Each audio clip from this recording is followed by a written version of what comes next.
канун саммита в МВД сегодня рассказали о мерах безопасности, которые будут предприняты в дни проведения мероприятия высшего уровня. Так, например, стало известно, что в период прохождения ШОС город в буквальном смысле переходит на осадное положение. Уже сегодня, по словам правоохранителей, весь личный состав бишкекского гарнизона находится на усиленном режиме несения службы.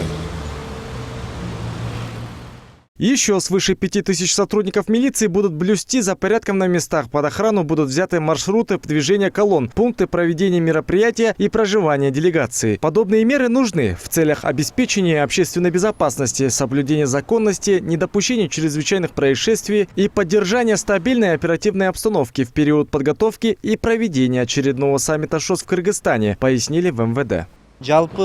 МВД КР просит жителей и гостей столицы отнестись с пониманием к проводимым мероприятиям, соблюдать правила и культуру вождения, не оставлять транспортные средства в неустановленных местах и без присмотра, не выезжать на встречные полосы движения во избежание искусственных заторов, пробок и неудобств других участников дорожного движения. Также МВД приносит свои извинения за временные неудобства и надеется, что участники дорожного движения с пониманием отнесутся к введению этой вынужденной меры. Также будут перекрыты ряд центральных улиц, ограничат движение по трассам Чуйской области, в частности по маршруту Бишкек-Аэропорт Манас и другие проезды на пути следования кортежей участников саммита.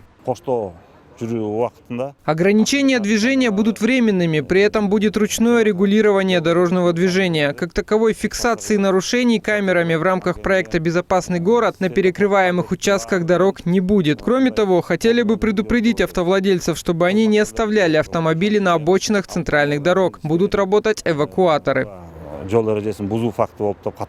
Таким образом, в период с 12 по 15 мая к местам встреч глав государств так просто будет не пройти. В эти дни ограниченный доступ коснется и некоторых популярных у туристов достопримечательностей города. Вся столица, погрузившись в атмосферу большой политики, на несколько суток в буквальном смысле будет под замком. Но даже сегодня кажется, что эти временные неудобства у горожан вопросов лишних не вызывает. Ведь все понимают, что Бишкек в ожидании прибытия более десятка официальных делегаций представителей мировых супердержав, благодаря которым столица Кыргызстана на недолгое время превратится в самый настоящий центр мира.